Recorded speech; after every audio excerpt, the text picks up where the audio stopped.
Hello बच्चों, कैसे हो आप सब। 2 दिन का गैप हो गया, सॉरी मैं बिजी था तो कल और प्रीवियस डे में वीडियो अपलोड नहीं कर पाया। आज हम कंटिन्यू करेंगे जेनेटिक्स का पार्ट 2। इसके अंदर हम मेंडल के बारे में डिस्कस करेंगे। मेंडल से रिलेटेड क्वेश्चन अक्सर आते रहते हैं। ये बहुत फेमस साइंटिस्ट है, जेनेटिक्स का फादर कहते हैं हम इसे। तो मेंडल की थोड़ा सा लाइफ हिस्ट्री के बारे में देखते हैं। आज थोड़ा टिनी वीडियो रहेगा और कल मास्टर वीडियो रहेगा 2 घंटों का। तो आज का जो शॉर्ट वीडियो है उसमें हम मेंडल से रिलेटेड कुछ टर्म्स डिस्कस कर रहे हैं। ग्रेगर जॉन मेंडल, ये इतना महान नाम है कि इसी नाम से जेनेटिक्स स्टार्ट होती है और आज भी हम इसके सारे रूल्स रेगुलेशन को किसी भी जेनेटिक्स में देखते हैं। ग्रेगर जॉन मेंडल 1822 to 1884, इसको फादर ऑफ जेनेटिक्स कहते हैं। ये इसका टाइम पीरियड है, इसका ड्यूरेशन है 1820 to 1824। इसने पेरेंट्स से कैसे करेक्टर जनरेशन में ट्रांसमिट होते हैं इसके बारे में एक्सप्लेन किया। मेंडल ऑस्ट्रिया नाम की कंट्री के अंदर जुलाई 22, 1822 में फार्मर की फैमिली में पैदा हुआ। जितना मैं आपको मार्क करके बता रहा हूँ उतना ही लर्न करना, ज़्यादा ज़रूरत नहीं है। 25 ईयर की एज में जब 1847 था तब उसको प्रीस्ट बनाया था मॉन्स्ट्री का, मतलब मठ, जिसे हम ऋषि मुनि रहते हैं जहाँ विहार, उसको हम मठ कहते हैं। वहाँ का इसको प्रीस्ट बनाया जिसे हम पादरी या पुजारी कहते हैं। 1851 में 4 साल बाद मेंडल को वियना की यूनिवर्सिटी में बॉटनी और फिजिक्स पढ़ने के लिए भेजा। वहाँ उसने बॉटनी और फिजिक्स की स्टडी करी। फिर वो वापस ब्रून लौट के आ गया और टीचर रहा। उसने फिजिक्स और नेचुरल साइंस पढ़ाया बहुत टाइम तक। ये मैं आपको सारी हिस्ट्री इसलिए बता रहा हूँ क्योंकि एनसीईआरटी में गिवन है और आजकल यहाँ से क्वेश्चन बन जाते हैं। छोटक मोटक कोई साइंटिस्ट होता है तो उसके बारे में नहीं पूछा जाता, लेकिन महान साइंटिस्ट होते हैं तो उसकी पूरी जर्नी के बारे में कभी कभी क्वेश्चन आ जाता है। जैसे डार्विन के बारे में और इसके बारे में मेनली क्वेश्चन आते हैं। उसके बाद में इसने 14 साल तक टीचिंग करी। जैसे रामायण में राम का वनवास था उसी तरीके से इसने 14 साल तक पढ़ाया एज ए टीचर। उसके बाद में इसको मॉन्स्ट्री उस मठ का हेड डिक्लेयर कर दिया गया। फिर उसको ग्रेगर की उपाधि दी। ग्रेगर का मतलब महान, तो वो महान आदमी बन गया। इतनी मेहनत करी है उसने, डिग्री हासिल करी है फिजिक्स, फिर बायो साइंस पढ़ाई है, नेचुरल साइंस पढ़ाई है 14 साल तक, तो उसको महात्मा की डिग्री दी। उसके बाद में 1856 में मेंडल ने, जहाँ वो पहले तो ये किसान फैमिली में पैदा हुआ था, लेकिन जहाँ मठ था वहाँ आसपास मटर उगाए थे उसने। वहाँ पे फार्म हाउस था उसका, मतलब आसपास में जगह थी उगाने के लिए वेजिटेबल्स। तो उसने पी प्लांट के सीड्स को देखा। अब इसने फिजिक्स भी पढ़ी हुई थी और नेचुरल साइंस भी पढ़ी हुई थी, तो थोड़ा दिमाग तो था ही। फिजिक्स जिसकी स्ट्रांग होती है वो अक्सर ऐसी चीज़ें करते हैं। तो उसने नोटिस किया गार्डन पी प्लांट को, जो उसके मॉन्स्ट्री के आगे खड़ा रहते थे वहाँ पे, और उसके अंदर उसने बहुत तरह के एक्सपेरिमेंट किए, वो उसको आगे डिस्कस करेंगे। तो उसने गार्डन पी प्लांट, जिसे पाइसम सटाइवम कहते हैं बायोलॉजिकल नेम, साइंटिफिक नाम में, उसके ऊपर उसने 7 ईयर तक 1566 से 1863 तक एक्सपेरिमेंट किए। और उसने ये कंफर्म किया कि जो इनब्रीडिंग होती है, जो मटर के जो बीज होते हैं जिनसे आप मिक्सिंग करके बार बार जनरेशन उगा रहे हो, उसको प्योर लाइन उसने स्टडी करी। स्टार्टिंग में उसने 30 पेयर की वैरायटीज़ ली, 34 पेयर वैरायटीज़, वैरायटी मतलब एक ही स्पीसीज़ के अलग अलग फॉर्म, उस पर स्टडी करी। बाद में उसने 22 पे कंफर्म किया, अपना काम करना शुरू किया, लेकिन फाइनली उसने 7 पेयर्स वैरायटी पे काम किया, जो आजकल हम देखते हैं 7 कॉन्ट्रास्टिक वैरायटीज़ और फीचर्स ऑफ पी प्लांट। तो उसने पहले 34 वैरायटी ली, फिर 22 वैरायटी पे आ गया, फिर 7 वैरायटी पे फाइनली अपना वर्क करना शुरू किया। लेटर ही differentiate this character as flower का कलर, फ्लावर की पोजीशन, स्टेम की हाइट, पोड का शेप और पोड का कलर, और सीड का कलर और सीड की शेप। ये 7 कॉन्ट्रास्टिंग करेक्टर्स बोलते हैं, जिसे हम कॉन्ट्रास्टिंग फीचर्स, करेक्टर्स या ट्रेट्स बोलते हैं।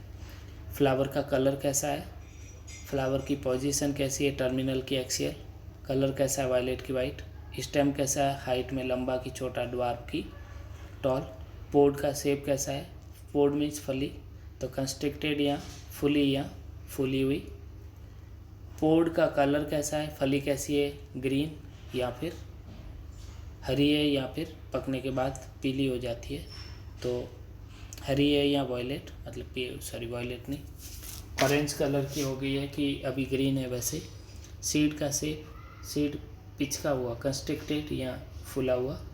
सीड का कलर ग्रीन है कि मैच्योर होने के बाद ऑरेंज कलर का हो जाता है, पीला। तो इस हिसाब से उसने 7 कॉन्ट्रास्टिंग करेक्टर देखे जो मैं आगे आपको बताऊंगा। All the selected variety were pure line and true breeding, that it's they were pure and breed true और gave offspring resembling the parents. इस पूरी लाइन का ये मतलब हुआ कि उसने कॉन्टामिनेटेड नहीं होने दिया उसको, दूसरा कोई भी पॉलन पी का आके मिक्स नहीं हुआ, तो प्योर ब्रीडिंग कराई उसने, जो उसने सेलेक्ट किया था उसी का। उसने 1865 में पेपर पब्लिश किए थे, एक्सपेरिमेंट इन प्लांट हाइब्रिडाइजेशन, इस नाम से इसने पेपर पब्लिश किया, मतलब इसके वर्क को पब्लिश किया। Annual proceeding of Brunn natural science, इसके अंदर उसने पब्लिश किया 1866 के अंदर। Mendel dead in 1884 without getting any recognition for his work, और 84 में जाके ये मर गया। तो आप देख रहे हो 1866 के अंदर इसके पेपर्स आते हैं पूरे 7 साल के एक्सपेरिमेंट के बाद, और 84 में ये मर जाता है। लेकिन उसको कोई पहचान नहीं मिलती, उसको कोई रिकग्निशन नहीं मिलती। क्यों? क्योंकि उस समय जो पब्लिक थी वो उसके बराबर नहीं सोच पा रही थी। तो 34 ईयर तक इसके जो रिकग्निशन थी वो वैसी की वैसी पड़ी रही, ये फेमस नहीं हो पाया। 34 ईयर तक इसके एक्सपेरिमेंट वैसे ही पड़े रहे। तो हम इसके कारण देखेंगे क्यों पड़े रहे। तो 34 ईयर तक इसको फेम नहीं मिली क्योंकि इसकी थिंकिंग एडवांस थी और लोग उसके अकॉर्डिंग सोच नहीं पाते थे। तो मेन क्या कॉजेज थे देखो इसके पॉपुलर नहीं होने के। पहला कॉज था scientific world was being rocked at the time of Darwin's theory of evolution, origin of species 1859 के टाइम एक महान साइंटिस्ट जिसका नाम चलता था डार्विन, तो सारी दुनिया उसके प्रभाव में थी, उसके इन्फ्लुएंस में थी और उसी को सुनना और पढ़ना पसंद करते थे। इस कारण से मेंडल के एक्सपेरिमेंट दबे हुए रह गए। जैसे मान लो सलमान खान की या शाहरुख खान की मूवी आती है, अक्षय कुमार की मूवी आती है, तो जो छोटे मोटे हैं, छुचुंदर जैसा है, वरुण धवन वगैरह हो गए, तो उनकी मूवी चल नहीं पाएगी क्योंकि लोग जो ज़्यादा पॉपुलर होगा उसी पर ध्यान देंगे। तो उसी तरीके से अंडर एस्टिमेट कर दिया मेंडल को, और मेंडल का ये एक कारण रहा। दूसरा, Mendel concept of stable unblending discrete unit of factor for various trait did not find acceptance from the contemporaries, मतलब जो उस टाइम में साइंटिस्ट थे वो अधिकतर बायोलॉजिस्ट थे, वो बायोलॉजी में स्ट्रॉन्ग थे लेकिन उनको फिजिक्स नहीं आती थी। आज के टाइम में भी ऐसे अक्सर टीचर होते हैं बायो वालों को फिजिक्स नहीं आती, कुछ एक्सेप्शंस हो सकते हैं अच्छे टीचर, तो उनको बायो और फिजिक्स दोनों आती है। तो वो इसकी मैथमेटिकल कैलकुलेशन को समझ नहीं पाए, जो इसने जिस तरीके से कैलकुलेशन कर करके मैथ्स उस बायो के अंदर ऐड कर ली, तो वो उन साइंटिस्ट के लिए थोड़ा दिक्कत हो गया। तीसरा कारण था Mendel conclusion about heredity were ahead of his time, मतलब उसकी समय जो चल रहा था उससे आगे के थे, उसने फ्यूचर को देखते हुए कंक्लूजन दिए थे और उस समय की गंवार पब्लिक उसको समझ नहीं पाई क्योंकि दिमाग नहीं था उसके टाइम में आसपास के लोगों में, तो उनको वो ड्रीम जैसा लगा। He used statistical methods and mathematical logic which were unfamiliar to the other biologists at the time. ये तो मैंने आपको बता ही दिया। तो ये कुछ मैथमेटिकल टाइप का उसने कैलकुलेशन था, वो भी उनके लिए दिक्कत थी। और ऊपर वाले में था कि उनके जो कंसेप्ट थे वो अनब्लेंडिंग और स्टेबल थे, मतलब किसी से मैच नहीं खा रहे थे, ऐसा लोगों ने सुना नहीं था पहले कहीं। और जो डिस्क्रीट यूनिट और फैक्टर जो उसने यूज़ किए थे वैसा भी उन लोगों ने पहले नाम नहीं सुना था, तो वो समझ नहीं पाए कि लिखा हुआ क्या है। तो 34 ईयर के बाद में कुछ साइंटिस्ट आते हैं और वो उसके वर्क को वापस से फेमस करते हैं। तो बच्चों ये था कि मेंडल के 34 ईयर तक जो एक्सपेरिमेंट थे वो क्यों दबे हुए रह गए। ये भी क्वेश्चन अक्सर पूछा जाता है जो रिटर्न एग्जाम्स होते हैं उसमें। रीडिस्कवरी ऑफ मेंडल्स वर्क, अब मेंडल ने जो वर्क किया उसको रीडिस्कवर होते हैं 19 में। तो ये लगभग आपका 1884 में अंदर ये मर गया। और जाके 1900 के सेशन के टाइम में 3 साइंटिस्ट आते हैं जिनका नाम है Hugo de Vries of Holland, Carl Correns of Germany, Erich von Tschermak Austria. तो ये 3 साइंटिस्ट होते हैं, ध्यान रखना इनकी जगह पूछी जाती है। ह्यूगो डिवरीज कहाँ का था? हॉलैंड का, एच से याद रखना। कॉरेंस कहाँ का था? जर्मनी का, CG, तो ये CG से याद रखना। और एरिक वॉन शेरमार्क था, ये था ऑस्ट्रिया का। तो ऑस्ट्रिया का साइंटिस्ट है शेरमार्क, और आपको मैंने पहले बताया मेंडल भी ऑस्ट्रिया का था। तो ये शेरमार्क साइंटिस्ट था, ये तो उसी जगह का है। ह्यूगो डिवरीज हॉलैंड से, और जो कॉरेंस था वो जर्मनी से। इन 3 साइंटिस्ट ने वैसे के वैसे एक्सपेरिमेंट किए और उसी कंक्लूजन पे पहुँचे जो मेंडल ने बताए थे। तो इन लोगों ने उसको सम्मान देते हुए अपने नाम से ये लॉ नहीं दिया, वो मेंडल के नाम से ही पब्लिश किया। तो ये था टाइम जब आके इसको वापस फेम मिली मेंडल को। तो हमने देखा था कि उसने अपने पेपर 1866 के अंदर उसने पब्लिश किए थे, और 19 में मतलब 1900 में जाके इन तीनों साइंटिस्टों ने वापस वैसे ही पेपर पब्लिश किए जो मेंडल ने ऑलरेडी 1866 में पब्लिश किए थे। लेकिन उसकी फेम नहीं मिली क्योंकि उसने जो पब्लिश किया था वो समझ नहीं आया साइंटिस्ट को, और आसपास की जो पब्लिक थी वो तो वैसे ही बेवकूफ़ थी, वो तो वैसे ही नहीं समझती थी कुछ।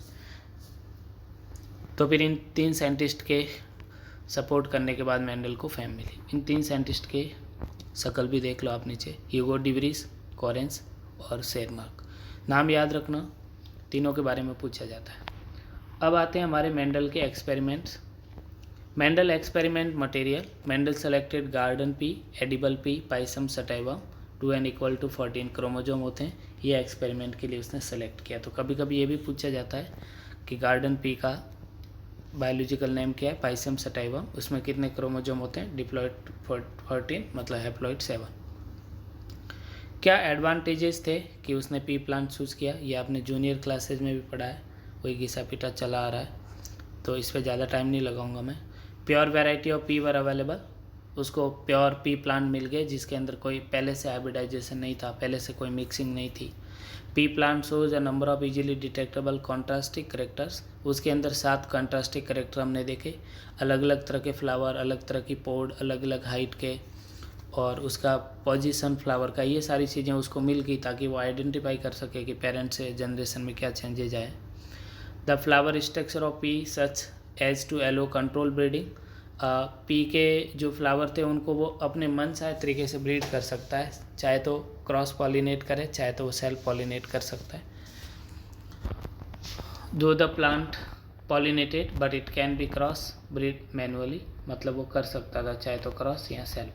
P flower normally remains closed end undergo self pollination, normally P plant होता है वो बंद रहता है, तो बंद रहेगा तो सेल्फ पॉलिनेशन के चांसेस ज़्यादा रहेंगे क्योंकि उसी का जो पॉलन होगा वो उसको फर्टिलाइज कर देगा। तो ह्यूगो डिवरीज में जो हमने डी वर्ड यूज़ किया था उसका मतलब ऑफ होता है, तो ह्यूगो डी जो हॉलैंड का था मतलब ऑफ वर्ड आता है डी के लिए, DE इसका मतलब होता है ऑफ, फ्रेंच लैंग्वेज का ये टर्म है। अपन आगे आते हैं, और क्या प्लस पॉइंट था उसके मटर के पौधे में? एनुअल प्लांट है, मतलब एक सीजन में उगता है, और इसका लाइफ स्पेन शॉर्ट है तो उसको जल्दी रिजल्ट मिलेंगे, 3 महीनों में ही उसको रिजल्ट मिल जाएंगे। तो वह एक्सपेरिमेंट करेगा तो जल्दी पता लग जाएगा कि क्या उसने जो मिक्सिंग करी है, जो उसने हाइब्रिडाइजेशन करा उसका क्या रिजल्ट है। Large number of seeds are produce per plant, और उसके बच्चे भी ज़्यादा पैदा हो रहे हैं, मतलब सीड भी ज़्यादा काउंटिंग में आ रहे हैं, तो वो स्टडी आराम से कर सकता है। Plant is grown easily, plant छोटा है तो कहीं पे भी उगा सकता है, ज़्यादा जगह की ज़रूरत नहीं है, ज़्यादा मैनेजमेंट की ज़रूरत नहीं है। Does not require after care except the time of pollination, जब उसको पॉलिनेट करवाना है तभी केयर करनी है, बाकी ज़्यादा केयर की ज़रूरत नहीं है। तो ये सब फ़ायदे थे। उसकी F1 हाइब्रिड थी, वो फर्टाइल थी ताकि वो F2 जनरेशन F1 से प्रोड्यूस कर सके, ये आप आगे समझोगे। तो ये सब कुछ फ़ायदे थे, इसके कुछ प्लस पॉइंट थे, इस वजह से उसने पी प्लांट को चूज़ किया। रिटर्न एग्जाम में ये ज़रूर आता है, why Mendel chose pea plant, then these all are the answers. अब देखो उसने कैसे ट्रेट लिए थे, इसमें देखो दो तरह की टर्म मैंने पहले ही बताया, डोमिनेंट और रिसेसिव। जब दो पेरेंट की मिक्सिंग करके जनरेशन पैदा की जाती है तो पहली बार जो जनरेशन पैदा होती है उसको हम बोलते हैं F1 first filial generation, F1 generation. तो उसके अंदर जो एक्सप्रेस करता है अपने आप को उसे डोमिनेंट करेक्टर कहते हैं, जिसके करेक्टर एक्सप्रेस नहीं हो पाते उसे हम रिसेसिव कहते हैं। तो कौन कौन से डोमिनेंट करेक्टर है, कौन कौन से रिसेसिव है। ट्रेट यहाँ पे वर्ड आ रहा है, मतलब वो करेक्टर जो जेनेटिकली आगे ट्रांसफ़र होते हैं, जनरेशन में जाते हैं, उन करेक्टर्स को हम ट्रेट कहते हैं। ये सारी टर्म मैं फर्स्ट पार्ट में डिस्कस कर चुका हूँ। तो सीड का शेप राउंड और रिंकल्ड, तो राउंड को डोमिनेंट मानेंगे और रिंकल्ड को रिसेसिव। सीड या कोटिलिडन का कलर तो येलो, जिसको मैंने पहले ऑरेंज बोल लिया था, येलो ऑरेंज लगभग सेम ही है। तो सीड का कलर अगर येलो है तो वो डोमिनेंट और ग्रीन है तो वो रिसेसिव। इसको ऐसे याद रखना कि पकने के बाद सीड होते हैं वो येलो दिखते हैं। जैसे मक्का का देखो आप, पकने के बाद येलो दिखते हैं तो पकने के बाद ही वो डोमिनेंट हुआ, ऐसे याद रखना। ग्रीन मतलब कच्चा है, कच्चा मतलब रिसेसिव है। फ्लावर का कलर वॉयलेट या वाइट, वाइट है तो वाइट तो कोई कलर नहीं है तो वाइट को अंडर एस्टिमेट कर दो, और वॉयलेट सुंदर लगेगा मतलब वो डोमिनेंट है। याद रखने का तरीका, नहीं तो आप भूल जाओगे कि फ्लावर के कलर में डोमिनेंट कौन था, रिसेसिव कौन था। पोड, अगर पोड इन फ्लैट फूली हुई है तो बढ़िया लगेगी, कंस्ट्रिक्टिव पिच की हुई है तो बेकार लगेगी, तो फूला हुआ डोमिनेंट हो गया। पोड का कलर, फली, फली आप जब भी कभी यूज़ करोगे तो जैसे मटर की फली की बात करो तो फली जितनी ग्रीन होगी उतने अच्छे मटर के मतलब कच्चे मटर निकलेंगे, उतनी आपकी बढ़िया सब्जी बनती है। तो मतलब ग्रीन मटर अच्छी मानी जाती है, पीली पड़ गई मतलब पक गई फलियाँ तो काम की नहीं है। तो इस बार आपको ध्यान रखना है पोड का कलर और सीड के कलर में उल्टा है। तो ग्रीन कलर डोमिनेंट है, येलो कलर रिसेसिव है, किस में, पोड कलर में। तो ध्यान रखना, फली जितनी ग्रीन होगी हरी होगी उतना ही मटर महंगा बिकता है, मतलब अच्छा होता है, टेस्टी होता है खाने के लिए। ओके, ऐसे याद रखना। फ्लावर की पोजीशन, फ्लावर दो तरीक़ों से लगता है पेड़ के ऊपर, या तो टर्मिनल पे लगे या फिर एक्सिस में लगे साइड में। तो एक्सिस में लगेंगे तो प्लांट की हाइट रुकेगी नहीं, प्लांट की हाइट बढ़ती रहेगी। अगर टर्मिनल पे रख गया तो प्लांट वहीं डिमिनिश हो जाएगा, उसकी हाइट वहीं रुक जाएगी। तो टर्मिनल सही नहीं है, एक्सियल लगे तो बेस्ट है। तो एक्सियल डोमिनेंट है, टर्मिनल रिसेसिव है। फिर हम लास्ट वाला कैरेक्टर देखते हैं, हाइट। अगर लंबा है तो बढ़िया है, छोटा है ठीकना है तो वो कमज़ोर है। तो बोना क्या हो गया, ड्वार्फ रिसेसिव हुआ, और टोल क्या हुआ, डोमिनेंट हुआ। तो ये थे 7 contrasting trait in P plant studied by Mendel, Mendel ने जिसकी स्टडी करी। ओके, अब नीचे देख लो टेबल की फॉर्म में, ये तो डायग्राम की फॉर्म में था, ये देख लो वापस। सीड का shape round, dominant, wrinkle, recessive. Seed या कोटिलेडन का कलर येलो या ग्रीन। फ्लावर या कलर, सीड कोट का कलर, ये देखो ऑब्लिक करके दे रखा है, दोनों बातें ध्यान रखना, ऐसे क्वेश्चन आ जाते हैं। वॉयलेट और वाइट। पोड का शेप इनफ्लेम्ड और कॉन्स्ट्रिक्टेड। पोड का कलर ग्रीन और येलो। फ्लावर की position axial and terminal. Stem की height tall and dwarf. Okay, तो बच्चों ये थे 7 कॉन्ट्रास्टिंग ट्रेट्स और करेक्टर ऑफ मेंडल।